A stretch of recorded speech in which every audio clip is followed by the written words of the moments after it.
And good evening, the one and only Mr. Michael Johnson. Hello, good evening. Ah, there you are. Hello. How you doing, my friend? All right? Good, very good. Yourself? My sister's still in love with you.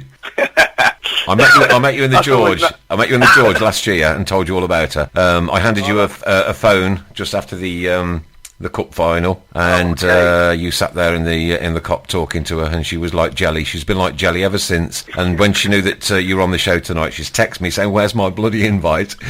You're listening to an interview with Michael Johnson, formerly of Birmingham City. So do pass on my regards, please. Oh, bless her. She'll be over the moon now. She just messaged me now. She's just messaged me this second. I'll read what she's just said because I'm only opening it. Oh my, kiss, kiss, kiss, kiss, kiss. That's always nice to know that you've pleased somebody over the years. Do you? I think she's probably still got pictures of you in the bedroom. I think she's about 46 now, something like that. We all have, yeah. Oh dear. All righty. If she comes back with anything else, I'll keep you informed. Okay, no problems. How are you keeping anyway, young man? I'm very good, really, really good. Marvellous. Would like to welcome you to the Tilton Talk Show, and thanks for giving up your time. 5 years we've been doing this, and for 5 years we've been under the regime of the previous occupiers, shall we call them? And now we are free. We are free. It's amazing, isn't it? It is. Should never have got to this, but no. I was saying to Chris Pugh earlier, I don't know how I feel at the moment, because it's just all we've been able to talk about for 5 years is been negatives, really, as far as ownership and that goes. And now today it's all over and done. So onwards and upwards. What we've been talking about is that we have to be real in our expectations as well now. Now is the time for stability, and for those supporters who have vowed that they would keep away while this regime was in place, to get back down to St Andrews and start making it rock again. Yeah, absolutely. I think that's brilliant. I think that's what they should be doing, getting back down there, because it's only the players and the atmosphere and those that are really, really hardcore suffer, because it just dampens the whole atmosphere, and it makes it not such an intimidating place for the opposing team to come to. Was it ever intimidating when you played? I know they're your own supporters, but we can be a very vociferous, noisy lot. Yeah, obviously, if you're not going well and the team's not, giving you 100%, that I don't think that was targeted at many of the teams over the years that we played in at Birmingham. But it is a place where it's very vocal. The fans obviously, are not shy in making their feelings known. But I think the demands on the team and as an individual is that you just at least put in a shift and work as hard as you can. I won't say the word I was going to say. Well saved. Yeah. What was the biggest crowd you played in front of when you were there? For Blues? Yeah. It would have been definitely the Ipswich game at home. I was there. Yeah. I was there. There was a spare seat to be had in the ground then, so I think that the home game, for many of us, we still talk about it now, that game you could literally feel the stands rocking. Did your ears ever recover after that one? I think it's still ringing now, actually. The whistles at the end of that. We talk about it often, but the whistles at the end of that game, and I know I've said it quite a few times on here, but I took a profoundly deaf lad to that game, and it's the first time he ever heard anything in his life. Yeah, honestly, like you said, it was unbelievable atmosphere. And, like I said, if we meet up some of the former players, that game always gets spoken about as the noise. And, as a player, I remember that you'd be on the pitch and you won't be able to hear somebody speak to you from 10, 15 yards away. It was that loud. Grand stuff. We're still apparently the noisiest set of fans ever to grace Wembley as well for the Carling Cup final. There you go. That's another stat. So that again, I lost you then. We're still the loudest set of supporters ever to grace Wembley at the Carling Cup final 2011. Brilliant. So yes, so we've got that under our belts as well. Brilliant. Grand, isn't it? We love making noise. Yeah. But again, it's great when it's... Go on. I said it's always great when it's going well. It's always welcomed. Sometimes as young players especially, some of them might fall with the noise if it's not constructive. So it's really important that the fans, there's always a Blues more often than not, get get behind the team. Yeah, of course, yeah. Michael, with the takeover obviously going through today, obviously it's been much protracted that it is going to happen. Would you see that there is going to be an impact on the players themselves, or do you think they just get on with the day-to-day business now? I think they get on with the day-to-day business. I don't think from a player's angle there'll be much difference. I mean, obviously what would be different would be off the field, the stability, the plans that you can make off the field, the monies that might be made available to Mr. Rowett, the training ground, the infrastructure. So there's a lot of things behind the scenes now which can now improve and take the club to the next level. But as for the current playing team, you know, they're contracted. They'll be out there, you know, looking to play their next game tomorrow night. So nothing really changes from a player's aspect. But obviously the longer-term planning and strategic planning from the management team is more realistic now. You've got a chance to make a bigger impact. Question here from Warden Blue, because we're on several streams, several live streams across social networks, and also we've got a shoutbox on the system here. What was Michael Johnson's favourite moment at Blues? Oh, without doubt, the Millennium Stadium. When we were robbed, you mean? Well, there's two. The Worthington Cup final when we were robbed. I mean, for us to, you know, I still believe were a better team than Liverpool at that moment, who were, I think they won the treble that year. Yeah. So we pushed the Liverpool team and we should have actually won it. So that was one of the moments, and it was great, obviously, to see eventually, you know, justice done 10 years later. And also aided to that would obviously be the promotion against Norwich, which remains one of the highlights of my career. You know, to go and get promoted that way. You know, after so many failed attempts. You know the Barnsley game we failed. The Watford game there was numerous attempts. Preston, yeah. And to finally do it against Norwich was really something that, you know, even now to this day I get goosebumps thinking about it. I get them all the time. I've only got to mention two words: Birmingham and City, and they just the shackles are up there. They're on the go already. We've got absolutely loads of questions coming in from various sources. Chris is going to ask you a few now, buddy. On the Facebook groups, who is the best player Michael has played with and why?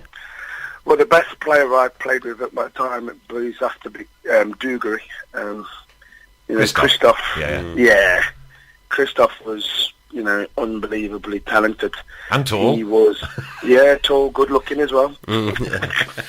He was the go-to man, you know, especially the first season when we were struggling and Brucey brought him in and around the Christmas transfer window. And the minute he came in, you just knew that he had something about him. He was just class.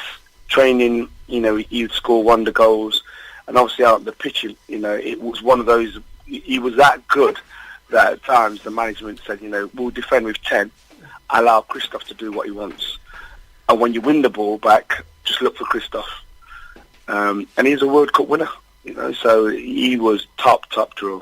And who is your best mate in the football world, whether it be at Blues or elsewhere? Well, from my time at Blues, I still speak with Ian Bennett, who I'm very close to. Top man. If you can ever get him in for us, we'd love it.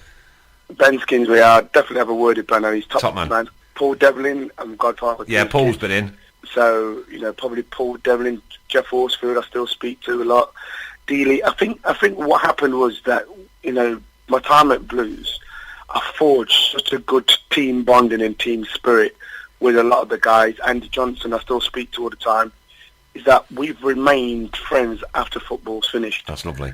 And I think that talks volumes for what kind of team environment we built in my time at Birmingham. I wouldn't have said we were the most flamboyant of teams. We wasn't a team full of littered with stars, but what we had was 1 to 11 was, you know, a team that was all together, all off the same hymn sheet. Just a quick one going back to the playoffs. You mentioned all the semi-final heartbreaks and things. Being part of those semi-final defeats, when we finally beat Millwall and got to the final, was there an element of within the squad, this is our time now, we're not going to let this go now, we've passed the semi-final stage and this is our time? Yeah, I think that was it. I think we knew that potentially if we didn't do it, we might not have done it, because the team was going to get a split. I think Brucey had just taken over, and there was going to be a lot of the players unsure about their futures. But we knew that this was the last throw of the dice. We had to really go for it. And once we got past Millwall, it was just like, this is it. We have got to do it. We've tried for the last 4 seasons and failed to do it. And also, we wanted to be the ones that brought top flight football back to Birmingham City after it being starved of top flight football for so long. And I look at the ground now, and I look at the training ground, and a lot of that has been from that journey that's happened after that famous day in 2002, which was promotion. Goosebumps alert. It's brilliant. Yeah, it's brilliant. What happened in the Anglo-Italian job out there?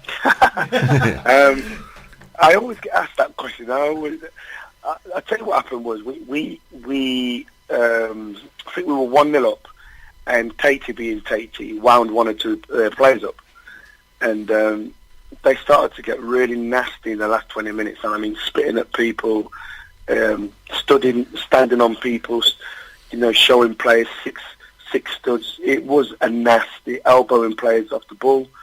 And we'd won the game, and Barry Fry called everybody into the centre circle because he knew it was going to get a bit tasty.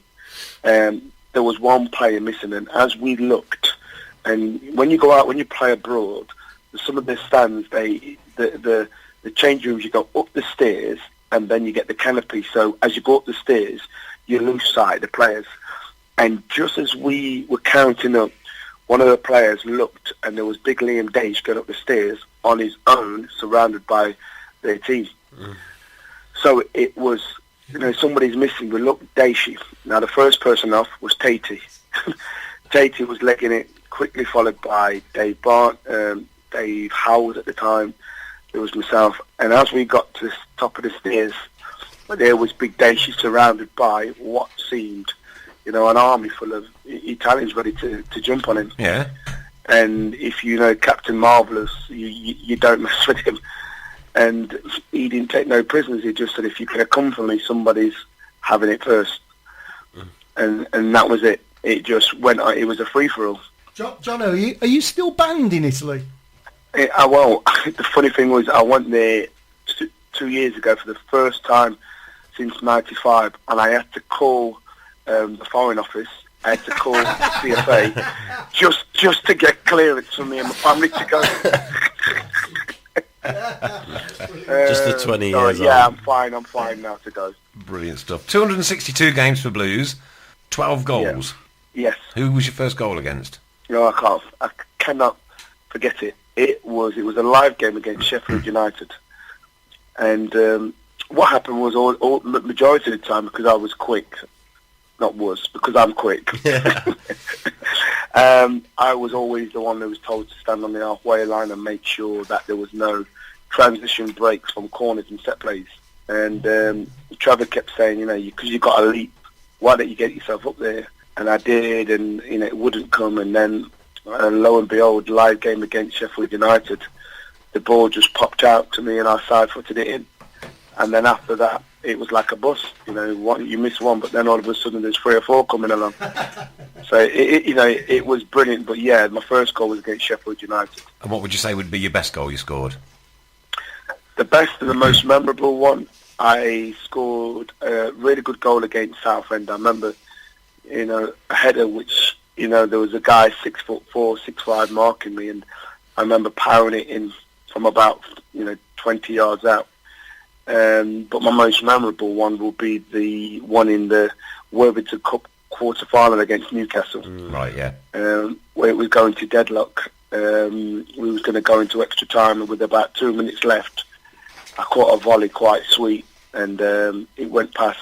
I believe it was Steve Harper at the time, and we managed to make it through to the semi-final against Ipswich. Brilliant, and of course the rest was history after that. Absolutely. Would you still talk to David Ellery now? I've seen him a couple of times and he still refuses to answer it. I would just say, if you do see him, would you ask him if he would come in for an interview, please? I think he might decline that one. We might have a queue at the door.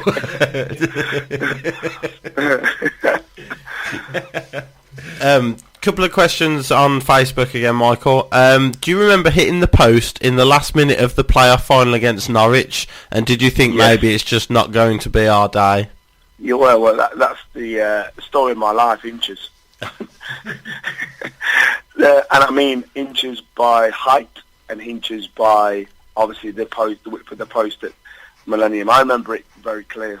And again, as I've headed the ball, and there's the dying minutes of the game when you're thinking just to hit the inside of the post and go in. But only for me, it would hit the post and bounced out. And then you think the worst, don't you? You kind of think, well, that's it. The chance is gone.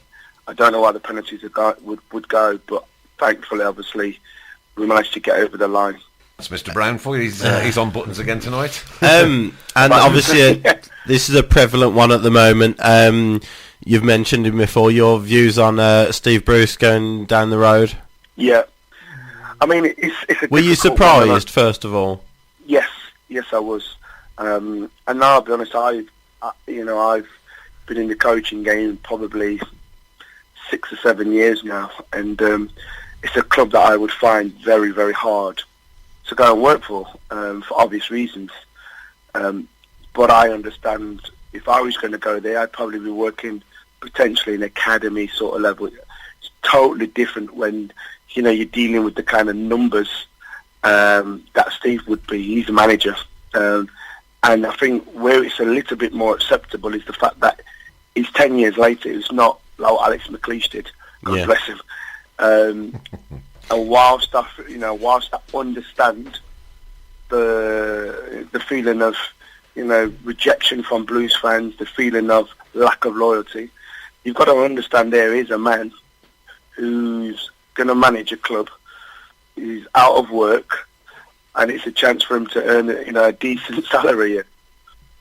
I would woe anybody who worked for another organisation the opportunity not to go and earn themselves and their family a decent wage. So there's two sides to it. I think one is that it's 10 years later. Two, he's going to be earning a decent salary. And three, he was an out-of-work manager. Yeah.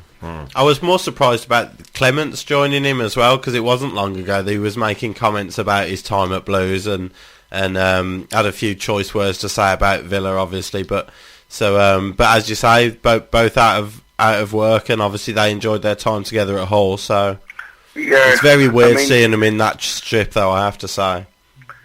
Yeah, I mean, it's going to be weird. I've not seen him. I didn't see the game the other night, but is Birch gone as well? Keith Birchen's is he gone? Yes, I think so, yeah. Yeah, so he's Steve's team from Sunderland, so he's moved him from Sunderland to Hull and now to Villa.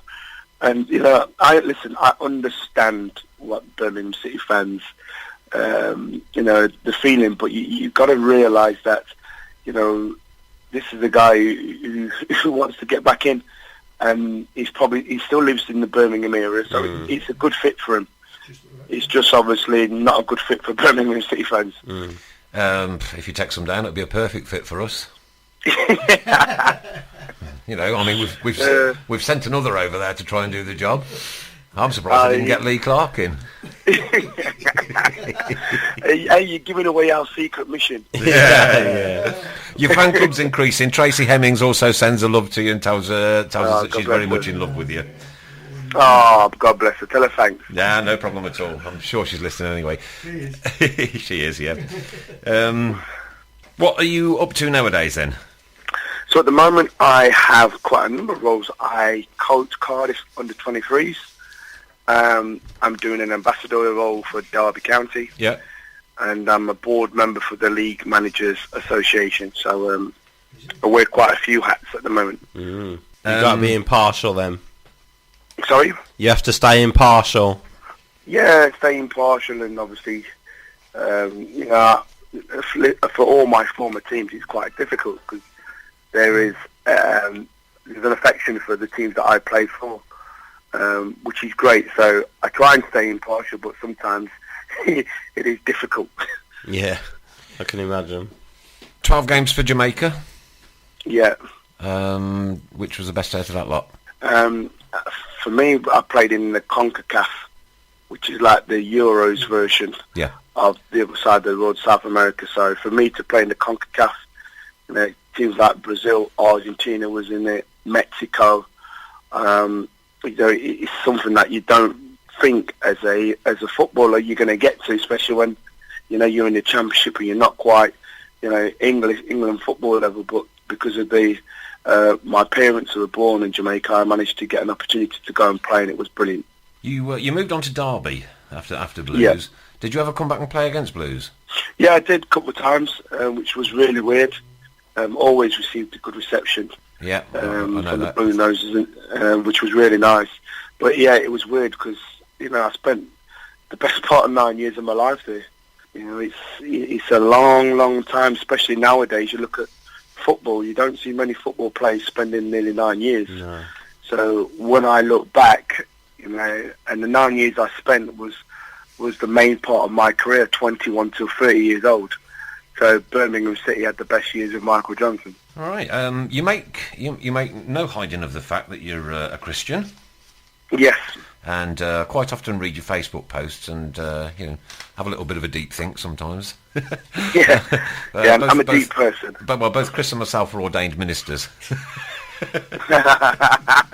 That's actually true as well. It's true. Is that true? Is it? Yeah. Have you got any? Oh, you're pulling my leg. Sorry. Is that true, or are you pulling my leg? No, it's actually true. It's actually true. Okay. We both did it on the internet. Yeah. Fantastic. Kieran says he had the pleasure of interviewing Jono at the Hal Parry football match, the first one 3 years ago. Just wanted to ask what is his favourite footballing moment where the players and fans have had that raw emotional and share a connection together.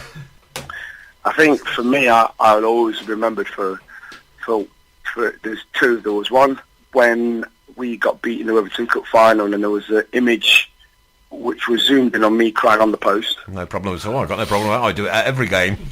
But I think the main one which connects, and it's great to see even little, you know, young children, 2-3 years old, go, "Daddy, Mummy, there's that man with the hat who was doing that dance, blowing that horn."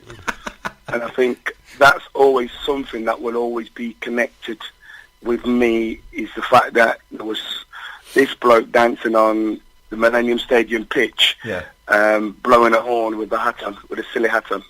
And was it you? It was me. Well, there you go.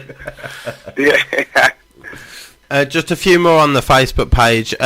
Your opinion on the current Blues youth system? Obviously, Jack Storer and Ronan Hale have been earmarked as potential first-team squad members in the coming years. What are your thoughts on that? On the Blues youth system? Yes. Well, there's no doubt, obviously, that, you know, there's players coming through the system. You look at, obviously, let's go further back, your Nathan Redmonds, your Jack Butlands, you know, terrific players. And, you know, I think that Blues have always had a real strong pull towards youngsters. And you have to give credit to the staff down at the academy, Christian, and particularly for me, one of the unsung heroes is Michael Dodds, who's a fantastic coach who gets the best out of young players and speaks to the youngsters and the coach in the right and professional way. So for me, I think that the future's good. I know that there's one or two more coming through. I still obviously have a real eye when I look at what's happening in the academy at Blues. We played them the other day. Our Cardiff players played them, and we got thumped. But you know, I think the future's bright here. And going back to your time at the CONCACAF, did you have a favourite player or a memorable player who you played against or in those tournaments? Oh my word! You can go through. There was Zidane, there was Ronaldo. Players of that sort of ilk. It's not a bad lineup. the players of that sort of ilk, Ibrahimovic.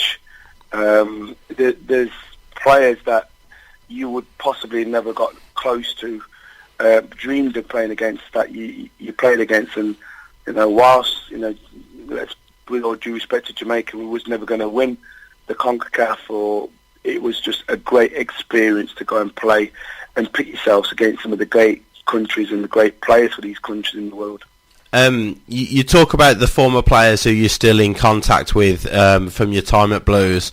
A question from Chris Redding: how many of those players would you say class Blues as the best time that they've had in football, or the best club they've played for? I think quite a lot from the time I played, and I'm talking, the likes of your Jeff Horsfields, your Paul Devlins, your Martin Grangers, your Darren Pursers. Those sort of players who realised what a real strong team spirit we had. When we got promoted, it wasn't a fluke. We've been knocking at the door a few seasons before and failed 3 times. We were close, and we were close without any real big names or big signings. So that tells you a lot about the team ethic that we had, and eventually we got the job done. You're just mentioning a few names, Aisha. It's in the hairs on my arm again. Some good It players. happens every time. I love it. Yeah.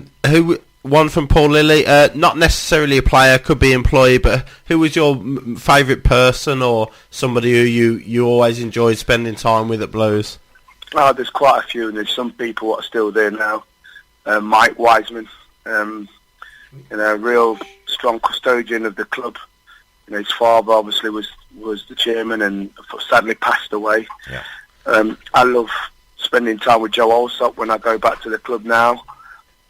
Julia Shelton, people like that, which have been there for all the thick and thin, and hopefully will remain there now the good times look on the horizon. And this fella needs to get a real good mention for me. It's Brian Murphy, who passed away. Brian was, he was somebody that did everything outside of the football at the training ground, but he made you feel so welcome, had time for you, used to love making cups of teas for the players, would do absolutely anything, and he sadly passed away.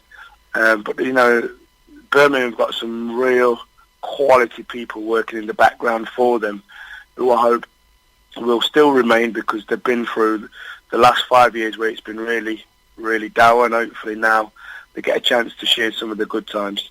Marvellous. Did you ever play in a local derby?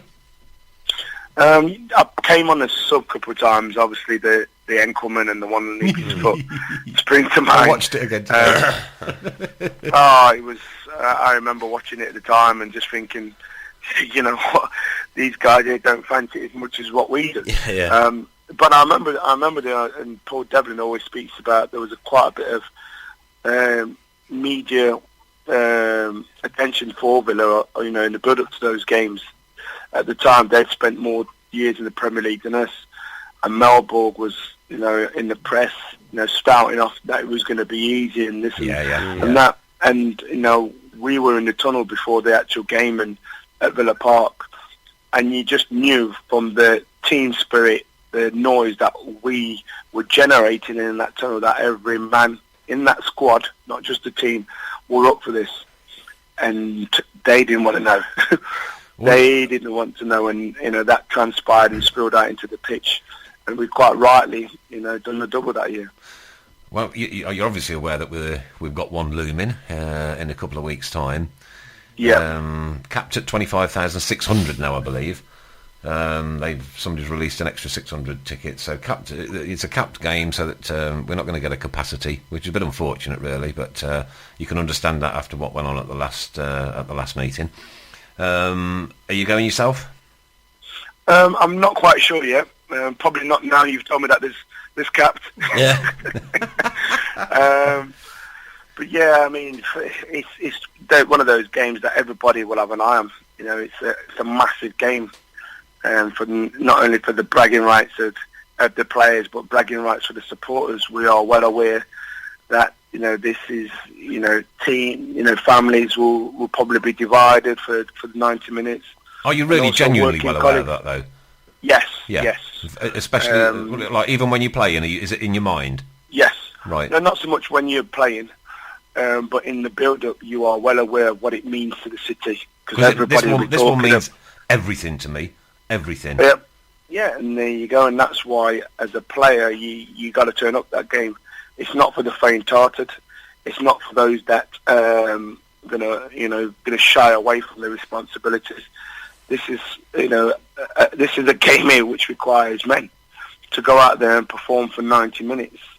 It's battle, and what you want is to do your team colours, your team proud, because we understand that our fans need to go home with the bragging rights. Our fans need to go home knowing that Monday morning they can get into that workplace proud of the 11 players or 16 players that have been called to do duty for their club.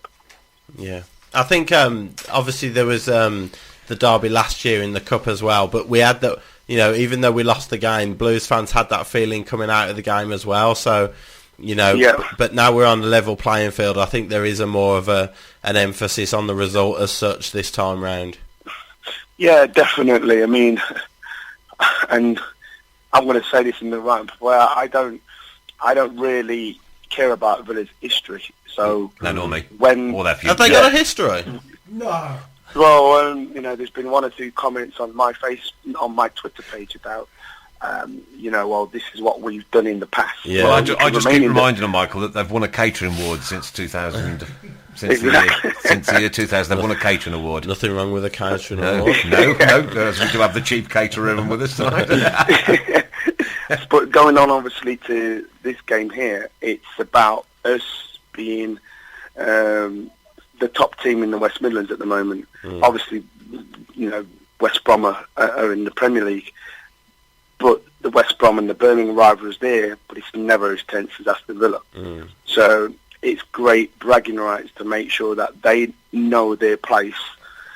Come that game, after that 90 minutes, you're firmly put in your seat. And that's what I'd like to see happen at the next game. Warden Blue says on the shout box, I think this match ranks as big, if not bigger, than when we beat them first time we were in the Premiership. I actually agree with him. Yeah, there's a lot riding on it now. It really is, because the balance of power could start to shift. Yeah, and that's what I firmly believe. It feels good. Yeah, and it would also be good to get one over on Brucey. Yeah, too right it would. Did you see the coffin that we had built? I heard about it. we were on Fox News all across America. Was it really? Yeah, absolutely, yeah. I might have to go and Google afterwards, have a little butcher's. Some woman told us, don't be silly boys, put the coffin away. Grow up. It was 5.2 million internet hits in 4 days. Real, my word. Oh, yeah. We went worldwide with it. It was brilliant. Coaching role at Blues, if one come up, would you take it? Possibly. I mean, I've just enrolled on a technical director course now, and I think that's where I see my strengths and my abilities now, is to try and lead an organisation and as a technical director. I think that's the way the game's going, and that's the way I've started to look at life in terms of learning and my next career move. So I wouldn't turn it down, but I'd be more inclined to look at a technical director sort of role. Okay. Final one from me, Jono, as a 27-year-old who was like 13, 14 at the time and remembers both of them so fondly. If you could go back to either one of the two, the home game or the away game in that first season back against Villa, which one would it be? The home game, without shadow of doubt. Yeah. Special atmosphere, isn't it? Yeah, special atmosphere and special memories. Just walking out and just seeing, so many Blue Noses who haven't sampled that for so many years, and obviously, the result it was brilliant. I mean, how much more? You don't need anything else to pump you up, do you? Really? You don't. It's just that. It's what it is. It's like walking out into a wall of fire. Lovely. It's spot on, and once the game rolls around in a couple of weeks, you just shut your eyes and you just sample the atmosphere. If that doesn't get you going, you're in the wrong profession. You're watching the wrong sport. Yeah. You got to be on the edge of your seat after that. Well, we'll be taking two people. It will be their very first local derby experience. So let's hope that we're on the winning side. Brilliant. Oof, oof. I tell you, I'm getting nervous already. My belly's churning, honestly. We're fine. You see that, and I think it's great that footballers then do understand what we go through. Because definitely. In my opening notes on the show today, and I implore you to listen to it tomorrow. It only lasts for about 5 minutes. So it will be up on the on all of the Facebook pages. We go through so much. Court cases, suing, counter-suing. How did we ever survive such a mess? Receivers beaten 8-0 against Bournemouth. And it was just a horrible time. It's been a horrible 5 years. We're overjoyed today. Well, I do feel overjoyed. I feel like better by the minute at the moment because it's kind of the reality is sinking in now that that's behind us. And from the very first time I met the gentleman sat across this table with me 5 years ago, it's all we've had to talk about. Yeah, it's not been good, and there's no getting away from it. The last 5 years have been horrendous. Well, in my first show, my opening notes on the very first show, one of the very first shows that we did was, no worries, 6 weeks down the line it'll all be done and we'll have new owners in this 5 years. Really? Yeah, absolutely. 5 years later. Well, you didn't expect it to be such a minefield, you know what I mean? And it must have been a hell of a job for the receivers to sort out. So credit to them as well, for all the work that they've done. Certainly credit to all the backroom staff and the playing absolutely. staff and everybody at St Andrews because it's just been a time that it's just ripped the soul 5 years out of your life, Yeah, it's been really bad, and like I said, it's been a lot of work behind the scenes. So now is the time they've got to give us something to shout about in 2 weeks' time. Yeah, it's what it does. Get behind the club now 2 weeks' time. Timing's perfect for it, isn't it? Yes. Yeah, it is. Yeah. Michael, what can I say apart from lots of love from Tracy, lots of love from Pat? Brilliant. Likewise, right back at home. You're in the fan club. Are you still in the area, or do you live down towards Cardiff now? No, I'm still in the Midlands. I live in Derby. You live in? Oh well, I'm a Uttoxeter boy myself. Yeah, okay, so you're not far from me. Not far from you at all, mate. No.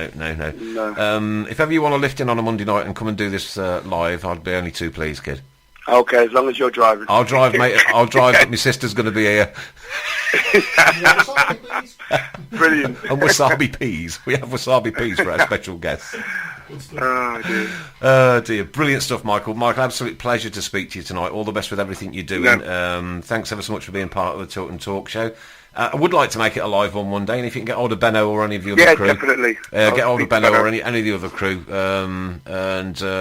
Who we've got coming in next week is somebody that you mentioned earlier, but we've not told the listeners who it is yet. So we have got quite a biggie. Chris will tell you off air in a minute. Okay. Ladies and gentlemen, what an absolute superstar, Michael Johnson. Michael Johnson. Thank you very Magic much. Johnson. Thank you. Michael Magic Johnson is Bye-bye. what we want. SRBRadio.com.